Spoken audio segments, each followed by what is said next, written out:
नमस्ते दोस्तों। एक और रोंगटे खड़े कर देने वाली कहानी। वीरान स्कूल का डर।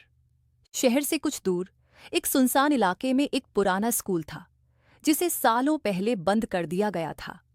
गांव वाले उसे वीरान स्कूल कहते थे और उसके पास जाने से भी डरते थे।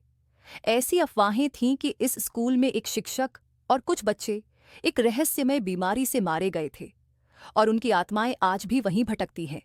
खासकर रात को स्कूल के अंदर से ब्लैकबोर्ड पर चौक के चलने की आवाज, बच्चों के खेलने की फुसफुसाहट और कभी-कभी डरावनी घंटी की आवाज सुनाई देती थी।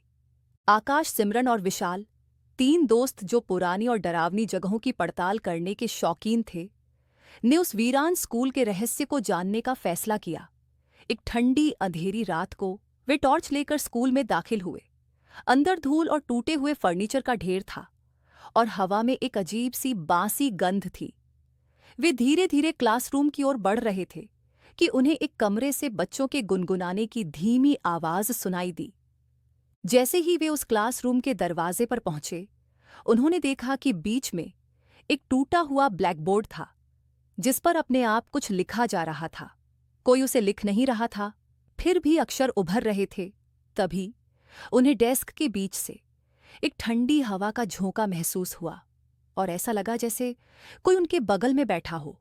पीछे मुड़कर देखा तो खाली कुर्सियों के बीच उन्हें कई धुंधली आकृतियां दिखाई दीं जो उन्हें घूर रही थीं। अचानक बच्चों के गुनगुनाने की आवाज तेज हो गई और ब्लैकबोर्ड पर बाहर मत जाना लिखा दिखाई दिया। साथ ही एक भयानक मुस्कान भी उभरने लगी।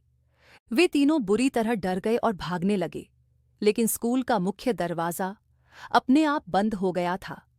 उन्होंने किसी तरह एक टूटी हुई खिड़की से बाहर निकलने की कोशिश की और जैसे ही वे बाहर आए, स्कूल के अंदर से वही भयानक गुनगुनाने और घंटी की आवाजें सुनाई देने लगीं।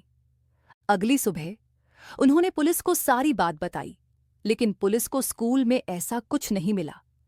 ब्लैकबोर्ड खाली था और कोई आवाज नहीं आ रही थी।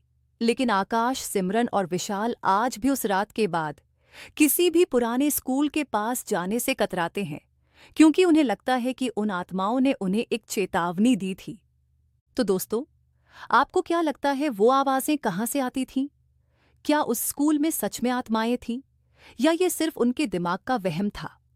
क्या ब्लैकबोर्ड पर लिखा मैसेज एक चेतावनी थी? अपने विचार कमेंट में बताएं और ये कहानी अच्छी लगी तो भूतों की दुनिया को सब्सक्राइब करना न भूलें।